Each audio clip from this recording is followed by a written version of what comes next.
1 Tawarikh pasal 26.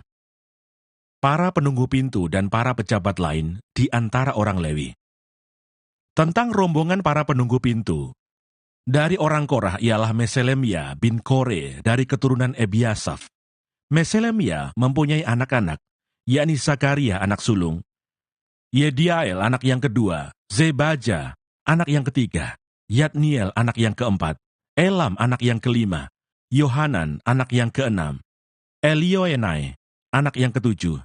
Obed-Edom mempunyai anak-anak, yakni Semaya anak sulung, Yosabat anak yang kedua, Yoah anak yang ketiga, Sakar anak yang keempat, Netaneel anak yang kelima, Amiel anak yang keenam, Isakar anak yang ketujuh, dan Peuletai anak yang kedelapan. Sebab Allah telah memberkati dia. Bagi Semaya, anak Obed-Edom itu lahir anak-anak. Mereka memegang pemerintahan di bawah puak mereka, sebab mereka itu adalah pahlawan-pahlawan yang gagah perkasa. Anak-anak Semaya ialah Otni, Refael, Obed, dan Elsabat, serta saudara-saudaranya, yakni Elihu dan Semakiah, orang-orang gagah perkasa. Mereka sekalian adalah dari keturunan Obed-Edom, yakni mereka sendiri, anak-anak mereka, dan saudara-saudara mereka, masing-masing orang yang gagah perkasa, cakap untuk pekerjaan itu. 62 orang jumlahnya dari Obed-Edom. Dan Meselemia mempunyai 18 orang anak dan saudara, orang-orang yang gagah perkasa. Hosa dari Bani Merari mempunyai anak-anak, yakni Zimri, seorang kepala, sebab sekalipun ia bukan anak sulung, tetapi ayahnya mengangkat dia menjadi kepala. Hilkia anak yang kedua, Tebalia anak yang ketiga, dan Zakaria anak yang keempat. Semua anak dan saudara Hosa itu ada 13 orang. Rombongan-rombongan para penunggu pintu itu, yang dibagi menurut kepala kaum, mempunyai tugas melayani di rumah Tuhan, sama seperti saudara-saudara sesuku mereka. Untuk setiap pintu gerbang, mereka membuang undi menurut puak-puak mereka, baik puak yang kecil maupun puak yang besar. Undian untuk pintu timur jatuh pada Selemyah. Selanjutnya mereka membuang undi bagi Zakaria anaknya, seorang penasihat yang berakal budi. Lalu jatuhlah undiannya untuk pintu utara. Bagi Obed-Edom ialah pintu selatan, dan bagi anak-anaknya gudang perlengkapan. Bagi Supim dan Hosa ialah pintu barat, beserta pintu gerbang Saleket. Di jalan raya tanjakan, penjaga yang satu ditaruh berdampingan dengan penjaga yang lain. Di sebelah timur ada 6 orang setiap hari. Di sebelah utara ada 4 orang setiap hari. Di sebelah selatan ada 4 orang setiap hari. Tetapi pada gudang perlengkapan selalu ada 2 orang. Pada Parbar di sebelah barat, 4 orang di jalan raya dan 2 orang pada Parbar. Itulah rombongan-rombongan para penunggu pintu dari Bani Korah dan dari Bani Merari. Orang-orang Lewi, saudara-saudara sesuku mereka, yang mengawasi perbendaharaan rumah Allah, dan yang mengawasi perbendaharaan barang-barang kudus, Bani Ladan, yakni keturunan Gerson melalui Ladan, mempunyai orang-orang Yehiel sebagai kepala puak. Keturunan Yehiel, yakni Zetam dan Yoel, saudaranya, mengawasi perbendaharaan rumah Tuhan. Dari orang Amram, orang Yisar, orang Hebron, dan orang Uziel, adalah sebuah bin Gersom bin Musa yang menjadi kepala perbendaharaan. Sanak saudara Sebuel melalui Eliezer ialah Rehabiah, anak Eliezer, dan Yesaya, anak Rehabiah, dan Yoram, anak Yesaya, dan Zikri, anak Yoram, dan Selomit, anak Zikri. Selomit ini beserta sanak saudaranya mengawasi perbendaharaan barang-barang kudus yang telah dikuduskan oleh Raja Daud dan oleh para kepala puak dan para pemimpin pasukan 1000 dan pasukan 100 dan para panglima. Mereka telah menguduskannya dari rampasan perang untuk menyemarakkan rumah Tuhan. Oleh Samuel pelihat itu, oleh Saul bin Kis, oleh Abner bin Ner, dan oleh Yoab anak Zeruya. Ya, segala barang yang dikuduskan ada di bawah pengawasan Selomit beserta saudara-saudaranya. Dari orang Yisar adalah Kenanya, beserta anak-anaknya yang diserai tugas luar di Israel, yaitu menjadi pengatur dan hakim. Dari orang Hebron adalah Hasabiah, beserta sanak saudaranya. orang-orang gagah perkasa, 1.700 orang jumlahnya, yang diserai urusan pemerintahan Israel di sebelah barat sungai Yordan, dalam segala urusan untuk Tuhan dan segala pekerjaan untuk raja. Dari orang Hebron adalah Yeria yang menjadi kepala. Tentang orang Hebron, mengenai keturunannya dan puaknya, dalam tahun ke-40 zaman pemerintahan Daud, diadakan penyelidikan tentang mereka, dan ternyata bahwa di antara mereka ada pahlawan-pahlawan yang gagah perkasa di Yaeser Gilead, sanak saudara Yeria, orang-orang yang gagah perkasa, kepala-kepala puak ada 2.700 orang. Mereka itu diangkat Raja Daud mengawasi orang Ruben, orang Gad, dan suku Manase yang setengah itu, dalam segala perkara untuk Allah dan segala perkara untuk raja. 1 Tawarikh pasal 27. Panglima-panglima tentara dan pembesar-pembesar lainnya. Adapun orang Israel, inilah daftar para kepala puak, para panglima pasukan 1.000 dan pasukan 100, dan para pengatur yang melayani raja dalam segala hal mengenai rombongan orang-orang yang bertugas dan libur, bulan demi bulan sepanjang tahun. Setiap rombongan berjumlah 24.000 orang.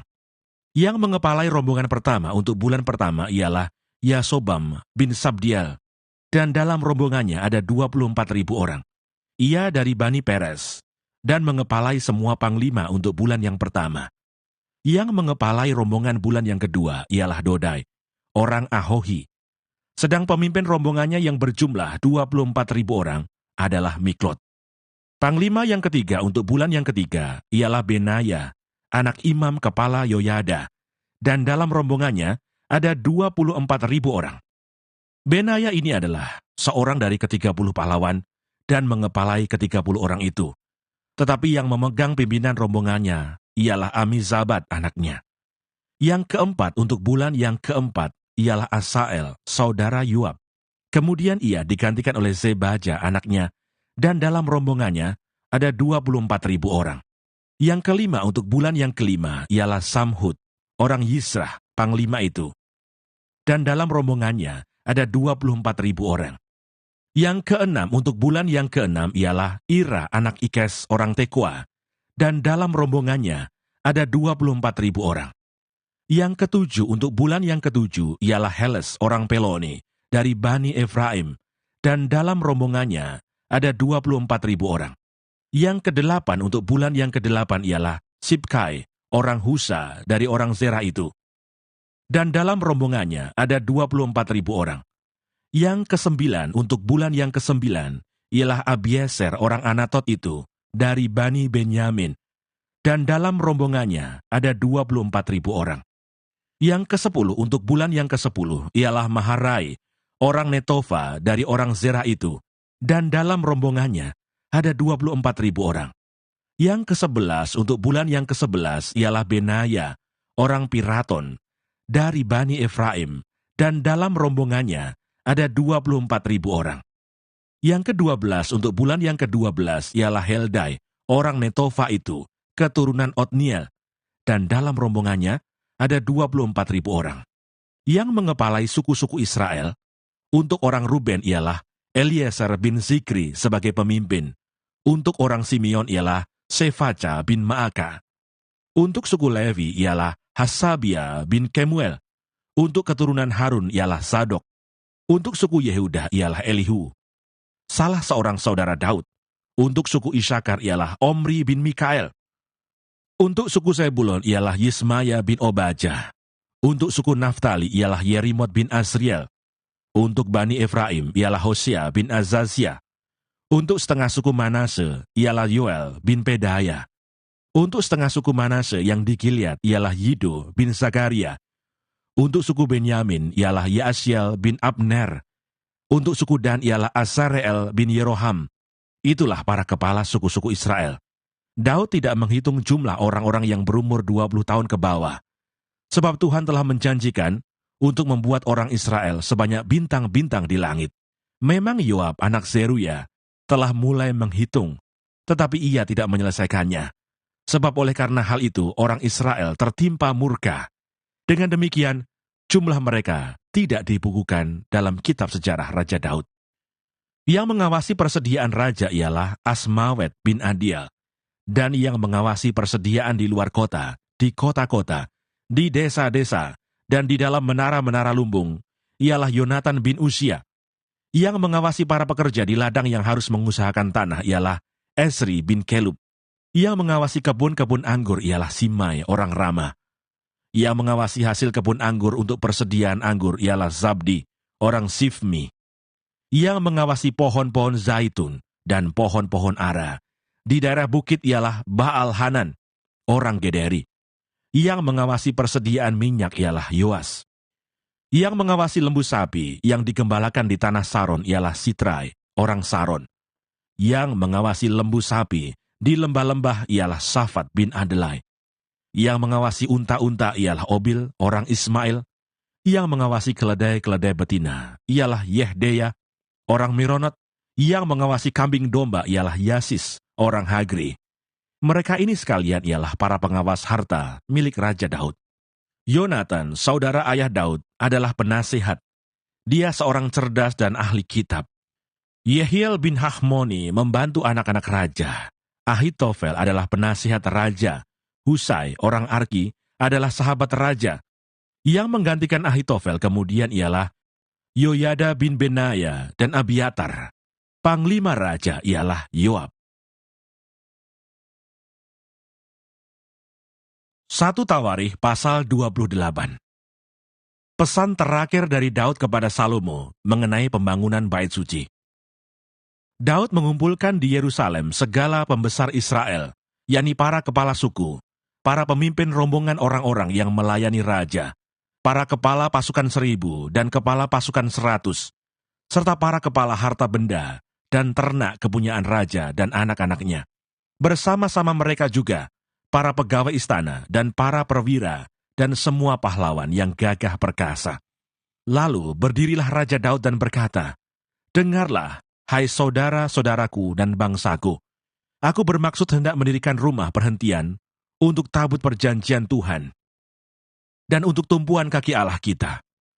Juga aku telah membuat persediaan untuk mendirikannya.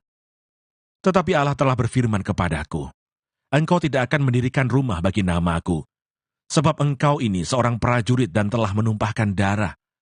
Namun Tuhan Allah Israel telah memilih aku dari antara segenap puakku untuk menjadi raja atas Israel selama-lamanya. Sebab ia telah memilih Yehuda menjadi pemimpin, dan puakku dari antara kaum Yehuda, dan dari antara anak-anak ayahku. Ia berkenan kepadaku untuk mengangkat aku sebagai raja atas seluruh Israel. Dan dari antara anak-anakku sekalian, sebab banyak anak telah dikaruniakan Tuhan kepadaku. Ia telah memilih anakku Salomo untuk duduk di atas tahta pemerintahan Tuhan atas Israel. Ia telah berfirman kepadaku, Salomo anakmu, dialah yang akan mendirikan rumahku dan pelataranku, sebab aku telah memilih dia menjadi anakku, dan aku menjadi bapanya. Dan aku akan mengokohkan kerajaannya sampai selama-lamanya, jika ia bertekun melakukan segala perintah dan peraturanku seperti sekarang ini. Maka sekarang, di depan mata seluruh Israel jemaah Tuhan, dan dengan didengar Allah kita, aku berkata kepadamu, peliharalah dan tuntutlah segala perintah Tuhan Allahmu, supaya kamu tetap menduduki negeri yang baik ini, dan mewariskannya sampai selama-lamanya kepada anak-anakmu yang kemudian. Dan engkau anakku Salomo, kenalah Allahnya ayahmu, dan beribadahlah kepadanya dengan tulus ikhlas dan dengan rela hati. Sebab Tuhan menyelidiki segala hati, dan mengerti segala niat dan cita-cita. Jika engkau mencari dia, maka ia berkenan ditemui olehmu. Tetapi jika engkau meninggalkan dia, maka ia akan membuang engkau untuk selamanya. Camkanlah sekarang, sebab Tuhan telah memilih engkau untuk mendirikan sebuah rumah menjadi tempat kudus. Kuatkanlah hatimu dan lakukanlah itu. Lalu Daud menyerahkan kepada Salomo anaknya rencana bangunan dari balai bait suci dan ruangan-ruangannya, dari perbendaharaannya, kamar-kamar atas dan kamar-kamar dalamnya, serta dari ruangan untuk tutup pendamaian. Selanjutnya, rencana dari segala yang dipikirkannya mengenai pelataran rumah Tuhan dan bilik-bilik di sekelilingnya, mengenai perbendaharaan-perbendaharaan rumah Allah dan perbendaharaan-perbendaharaan barang-barang kudus, mengenai rombongan-rombongan para imam dan para orang Lewi, dan mengenai segala pekerjaan untuk ibadah di rumah Tuhan, dan segala perkakas untuk ibadah di rumah Tuhan. Juga ia memberikan emas seberat yang diperlukan untuk segala perkakas pada tiap-tiap ibadah. Dan diberikannya perak seberat yang diperlukan untuk segala perkakas perak pada tiap-tiap ibadah, yakni sejumlah emas untuk kandil-kandil emas dan lampu-lampunya yang dari emas, seberat yang diperlukan tiap-tiap kandil dan lampu-lampunya. Dan perak untuk kandil perak, seberat yang diperlukan perak untuk satu kandil dan lampu-lampunya, sesuai dengan pemakaian tiap-tiap kandil dalam ibadah. Kemudian diberikannya sejumlah emas untuk meja-meja roti sajian, meja demi meja, dan perak untuk meja-meja dari perak. Selanjutnya emas murni untuk garpu-garpu dan bokor-bokor penyiraman dan kendi-kendi, juga untuk piala-piala dari emas seberat yang diperlukan untuk tiap-tiap piala, dan perak untuk piala dari perak seberat yang diperlukan untuk tiap-tiap piala. Juga emas yang disucikan untuk mezbah pembakaran ukupan, seberat yang diperlukan, dan emas untuk pembentukan kereta yang menjadi tumpangan kedua kerub, yang mengembangkan sayapnya sambil menudungi tabut perjanjian Tuhan. Semuanya itu terdapat dalam tulisan yang diilhamkan kepadaku oleh Tuhan, yang berisi petunjuk tentang segala pelaksanaan rencana itu. Lalu berkatalah Daud kepada Salomo anaknya, "Kuatkan dan teguhkanlah hatimu, dan lakukanlah itu. Janganlah takut dan janganlah tawar hati, sebab Tuhan Allah, Allahku, menyertai engkau. Ia tidak akan membiarkan dan meninggalkan engkau, sampai segala pekerjaan untuk ibadah di rumah Allah selesai. Sesungguhnya rombongan para imam dan para orang Lewi ada untuk melakukan segala ibadah di rumah Allah. Dan ada beberapa sukarelawan yang ahli dalam setiap tugas yang dapat membantu engkau. Juga para pemimpin dan seluruh rakyat ini sepenuhnya ada di bawah perintahmu."